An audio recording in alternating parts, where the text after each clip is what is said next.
کسی زمانے میں بغداد میں جنید نامی ایک پہلوان رہا کرتا تھا۔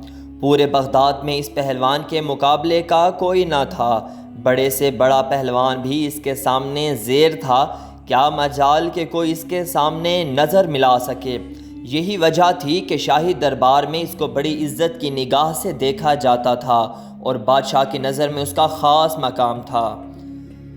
ایک دن جنید پہلوان بادشاہ کے دربار میں اراکین سلطنت کے ہمراہ بیٹھا ہوا تھا کہ شاہی محل کے صدر دروازے پر کسی نے دستک دی۔ خادم نے آ کر بادشاہ کو بتایا کہ ایک کمزور و ناتواں اجنبی شخص دروازے پر کھڑا ہے جس کا لباس پوسیدہ ہے۔ کمزوری کا یہ عالم ہے کہ زمین پر کھڑا ہونا مشکل ہو رہا ہے۔ اس نے یہ پیغام بھیجا ہے کہ جنید کو میرا یہ پیغام پہنچا دو کہ وہ کشتی میں میرا چیلنج قبول کرے۔ بادشاہ نے حکم جاری کیا کہ اسے دربار میں پیش کرو۔ اجنبی ڈگمگاتے پیروں سے دربار میں حاضر ہوا۔ وزیر نے اجنبی سے پوچھا تم کیا چاہتے ہو؟ اجنبی نے جواب دیا میں جنید پہلوان سے کشتی لڑنا چاہتا ہوں۔ وزیر نے کہا چھوٹا منہ بڑی بات نہ کرو، تمہیں معلوم نہیں کہ جنید کا نام سن کر بڑے بڑے پہلوانوں کو پسینہ آ جاتا ہے۔ پورے شہر میں اس کے مقابلے کا کوئی نہیں اور تم جیسے کمزور شخص کا جنید سے کشتی لڑنا تمہاری ہلاکت کا سبب بھی ہو سکتا ہے۔ اجنبی نے کہا کہ جنید پہلوان کی شہرت ہی مجھے کھینچ کر لائی ہے اور میں آپ پر یہ ثابت کر کے دکھاؤں گا کہ جنید کو شکست دینا ممکن ہے۔ میں اپنا انجام جانتا ہوں، آپ اس بحث میں نہ پڑیں بلکہ میرے چیلنج کو قبول کیا جائے۔ یہ تو آنے والا وقت بتائے گا کہ شکست کس کا مقدر ہوتی ہے۔ جنید پہلوان بڑی حیرت سے آنے والے اجنبی کی باتیں سن رہا تھا۔ بادشاہ نے کہا اگر سمجھانے کے باوجود یہ بضد ہے تو اپنے انجام کا یہ خود ذمہ دار ہے، لہٰذا اس کا چیلنج قبول کر لیا جائے۔ بادشاہ کا حکم ہوا اور کچھ ہی دیر کے بعد تاریخ اور جگہ کا اعلان کر دیا گیا اور پورے بغداد میں اس چیلنج کا تہلکہ مچ گیا۔ ہر شخص کی یہ خواہش تھی کہ وہ اس مقابلے کو دیکھے۔ تاریخ جوں جوں قریب آتی گئی، لوگوں کا اشتیاق بڑھتا گیا۔ ان کا اشتیاق اس وجہ سے تھا کہ آج تک انہوں نے تنکے اور پہاڑ کا مقابلہ نہیں دیکھا تھا۔ دور دراز ملکوں سے بھی سیاح یہ مقابلے دیکھنے کے لیے آنے لگے۔ جنید کے لیے یہ مقابلہ بہت پر اسرار تھا اور اس پر ایک انجانی سی ہیبت طاری ہونے لگی۔ انسانوں کا ٹھاٹھے مارتا سمندر شہر بغداد میں امٹ آیا تھا۔ جنید پہلوان کی ملک گیر شہرت کسی تعارف کی محتاج نہ تھی۔ اپنے وقت کا مانا ہوا پہلوان آج ایک کمزور اور ناتواں انسان سے مقابلے کے لیے میدان میں اتر رہا تھا۔ اکھاڑے کے اطراف لاکھوں انسانوں کا ہجوم اس مقابلے کو دیکھنے آیا ہوا تھا۔ بادشاہ وقت اپنے سلطنت کے اراکین کے ہمراہ اپنی کرسیوں پر بیٹھ چکے تھے۔ جنید پہلوان بھی بادشاہ کے ہمراہ آ گیا تھا۔ سب لوگوں کی نگاہیں اس پر اسرار شخص پر لگی ہوئی تھیں جس نے جنید جیسے نامور پہلوان کو چیلنج دے کر پوری سلطنت میں تہلکہ مچا دیا تھا۔ مجمع کو یقین نہیں آ رہا تھا کہ اجنبی مقابلے کے لیے آئے گا، پھر بھی لوگ شدت سے اس کا انتظار کرنے لگے۔ جنید پہلوان میدان میں اتر چکا تھا۔ اس کے حامی لمحہ بلمحہ نعرے لگا کر حوصلہ بلند کر رہے تھے کہ اچانک وہ اجنبی لوگوں کی صفوں کو چیرتا ہوا اکھاڑے میں پہنچ گیا۔ ہر شخص اس کمزور اور ناتواں شخص کو دیکھ کر حیرت میں پڑ گیا کہ جو شخص جنید کی ایک پھونک سے اٹھ جائے گا اس سے مقابلہ کرنا دانش مندی نہیں، لیکن اس کے باوجود سارا مجمع دھڑکتے دل کے ساتھ اس کشتی کو دیکھنے لگا۔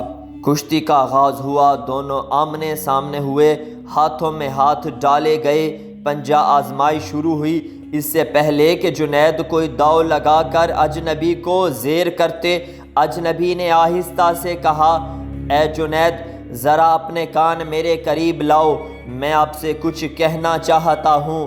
اجنبی کی باتیں سن کر جنید قریب ہوا اور کہا کیا کہنا چاہتے ہو؟ اجنبی بولا اے جنید میں کوئی پہلوان نہیں ہوں، زمانے کا ستایا ہوا ہوں، میں آل رسول صلی اللہ تعالیٰ علیہ وآلہ وسلم ہوں، سید گھرانے سے میرا تعلق ہے، میرا ایک چھوٹا سا کنبہ کئی ہفتوں سے فاقوں میں مبتلا جنگل میں پڑا ہوا ہے۔ چھوٹے چھوٹے بچے شدت بھوک سے بے جان ہو چکے ہیں۔ خاندانی غیرت کسی سے دست سوال نہیں کرنے دیتی۔ میں بڑی مشکل سے یہاں تک پہنچا ہوں۔ میں نے اس امید پر تمہیں کشتی کا چیلنج دیا ہے کہ تمہیں حضور اکرم صلی اللہ تعالیٰ علیہ وآلہ وسلم کے گھرانے سے عقیدت ہے۔ آج خاندان نبوت کی لاج رکھ لیجئے۔ میں وعدہ کرتا ہوں آج اگر تم نے میری لاج رکھی تو کل میدان حشر میں اپنے نانا جان سے عرض کر کے فتح و کامرانی کا تاج تمہارے سر پر رکھواؤں گا۔ تمہاری ملک گیر شہرت اور اعزاز کی ایک قربانی خاندان نبوت کے سوکھے ہوئے چہروں کی شادابی کے لیے کافی ہوگی۔ تمہاری یہ قربانی کبھی بھی ضائع نہیں ہونے دی جائے گی۔ اجنبی شخص کے یہ چند جملے جنید پہلوان کے دل میں اتر گئے۔ اس کا دل گھائل اور آنکھیں اشک بار ہو گئیں۔ سید زادے کی اس پیشکش کو فوراً قبول کر لیا اور اپنی عالمگیر شہرت، عزت و عظمت آل رسول صلی اللہ تعالیٰ علیہ وآلہ وسلم پر قربان کرنے میں ایک لمحے کی تاخیر نہ کی۔ فوراً فیصلہ کر لیا کہ اس سے بڑھ کر میری عزت و ناموس کا اور کون سا موقع ہو سکتا ہے کہ دنیا کی اس محدود عزت کو خاندان نبوت کی اڑتی ہوئی خاک پر قربان کر دوں۔ جنید فیصلہ دے چکا تھا۔ اس کے جسم کی توانائی اب سلب ہو چکی تھی۔ اجنبی شخص سے پنجہ آزمائی کا ظاہری مظاہرہ شروع کر دیا۔ کشتی لڑنے کا انداز جاری تھا۔ پینترے بدلے جا رہے تھے کہ اچانک جنید نے ایک داؤ لگایا۔ پورا مجمع جنید کے حق میں نعرے لگاتا رہا۔ جوش و خروش بڑھتا گیا۔ جنید داؤ کے جوہر دکھاتا تو مجمع نعروں سے گونج اٹھا۔ دونوں باہم گتھم گتھا ہو گئے۔ یکا یک لوگوں کی پلکیں جھپکیں، دھڑکتے دل کے ساتھ آنکھیں کھلیں تو ایک ناقابل یقین منظر آنکھوں کے سامنے آ گیا۔ جنید چاروں شانے چت پڑا تھا اور خاندان نبوت کا شہزادہ سینے پر بیٹھے فتح کا پرچم بلند کر رہا تھا۔ پورے مجمع پر سکتہ طاری ہو چکا تھا۔ حیرت کا طلسم ٹوٹا اور پورے مجمع نے سید زادے کو گود میں اٹھا لیا۔ میدان کا فاتح لوگوں کے سروں پر سے گزر رہا تھا۔ ہر طرف انعام و اکرام کی بارش ہونے لگی۔ خاندان نبوت کا یہ شہزادہ بیش بہا قیمتی انعامات لے کر اپنی پناہ گاہ کی طرف چل دیا۔ اس شکست سے جنید کا وقار لوگوں کے دلوں سے ختم ہو چکا تھا۔ ہر شخص انہیں حقارت سے دیکھتا گزر رہا تھا۔ زندگی بھر لوگوں کے دلوں پر سکہ جمانے والا آج انہی لوگوں کے طعنوں کو سن رہا تھا۔ رات ہو چکی تھی۔ لوگ اپنے گھروں کو جا چکے تھے۔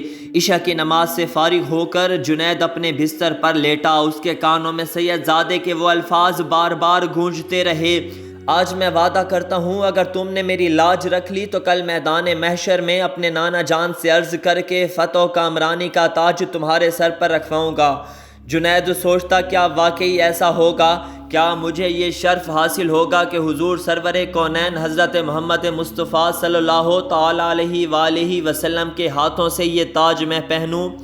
نہیں، میں اس قابل نہیں، لیکن خاندان نبوت کے شہزادے نے مجھ سے وعدہ کیا ہے۔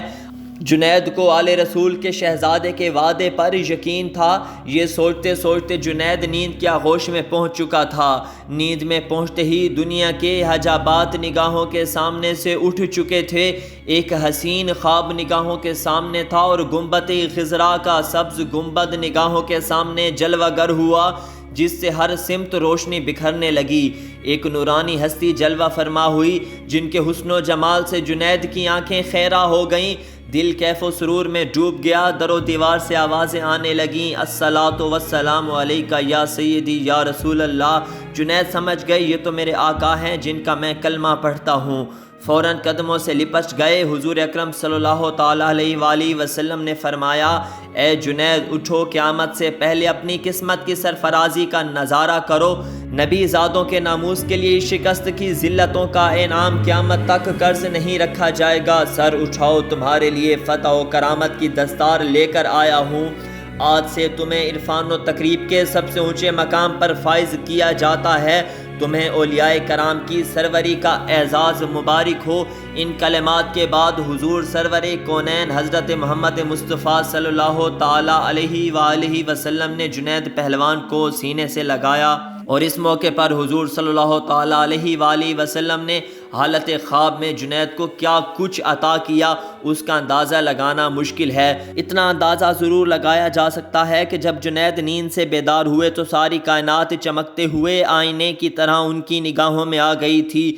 ہر ایک کے دل جنید کے قدموں پر نثار ہو چکے تھے۔ بادشاہ وقت نے اپنا قیمتی تاج سر سے اتار کر ان کے قدموں میں رکھ دیا تھا۔ بغداد کا یہ پہلوان آج سید الطائفہ سید حضرت جنید بغدادی رحمۃ اللہ تعالی علیہ کے نام سے سارے عالم میں مشہور ہو چکا تھا۔